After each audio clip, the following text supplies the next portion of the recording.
Chapter 4.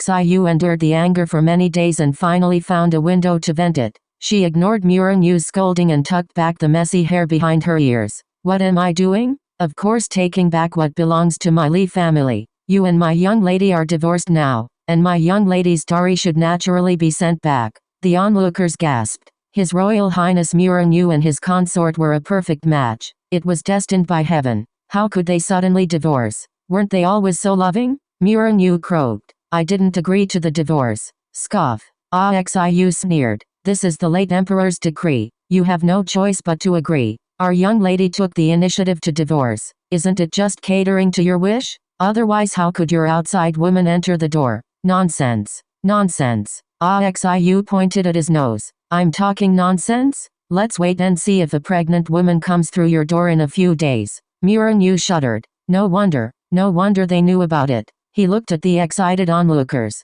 Now was not the time to argue. The watermelon was lost. He couldn't lose the sesame too. Xiu commanded people to continue moving things. A soldier rushed over on horseback, barely avoiding crashing into people. Bad news. Bad news. The consort is missing. Xiu was stunned and rushed up to grab him. What did you say? The consort is missing. Xiu's vision blurred and she almost collapsed. Supported by others. In one day, Muranyu and his consort divorced. He had a woman and child outside, and the former consort went missing. The three major events satisfied all the gossipy people in the capital. Muranyu's guards and Li's guards searched everywhere in the capital and nearby but failed to find Li Mingwei. The station where Li Mingwei last disappeared was surrounded 3 layers deep. After fruitless searching, they prepared to interrogate the station attendants. The young brother who was making fire in the station was just throwing a bun into the firewood when he was seized by the officers and dragged outside.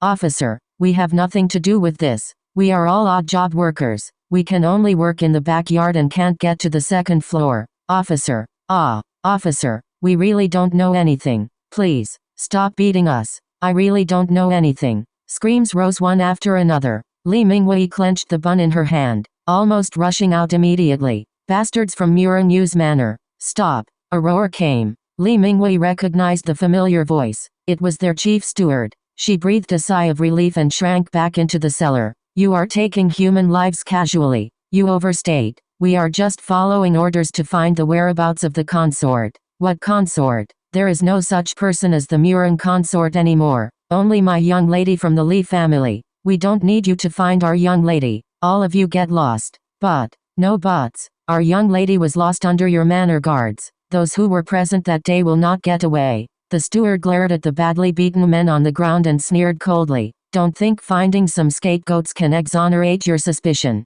Immediately silence fell over the crowd. Muranyu's affair. He was indeed suspicious too. The Li family would definitely not let them off. At midnight, the young brother who made fires during the day sneaked into the kitchen again, added some water to the pot, lit the stove, and glanced at the guard who came in and left again. He carefully waited until all were gone before knocking on the firewood quietly. Muranyu's people left. Your steward has surrounded the station. Young lady, what do you plan to do next? Wait a little longer. How are you? The young brother knew she was asking about his injuries. I'm fine. Your steward got medicine for us, though the maid serving you were all taken away. Don't know if they will be in trouble. Doesn't matter. Those were all Muranyu's people. I didn't bring my own with me. Young lady is so clever, but I may have to be more careful these days. Can't bring you food on time. Please endure it. All right. Thank you so much. The young brother grinned. Why thank me? Without you, young lady, I would have died long ago.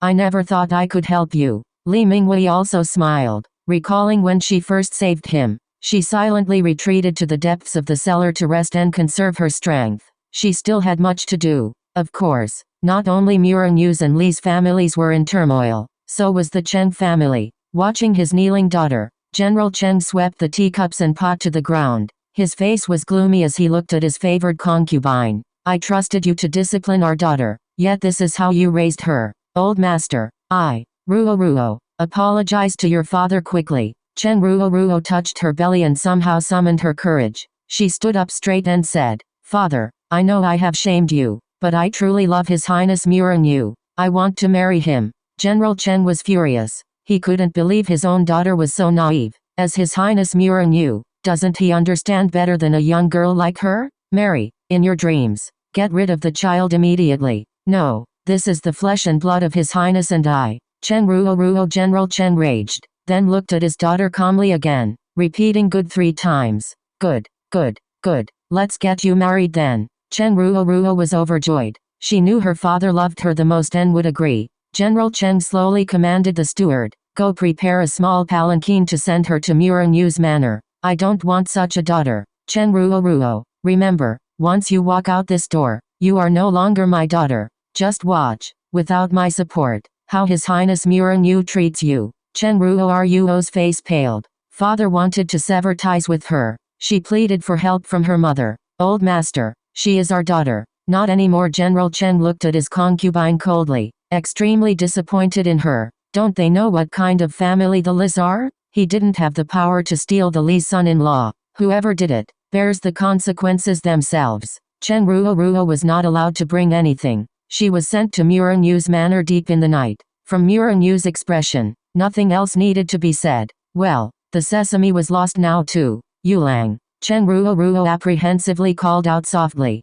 Seeing Muranyu's stern face without response, she knew she had gambled wrong after all. Father was right. Without the Changs, what was she to His Highness? With teary eyes, she stroked her belly. Yulang. Muranyu snapped back to attention and had her taken away. What a stressful day.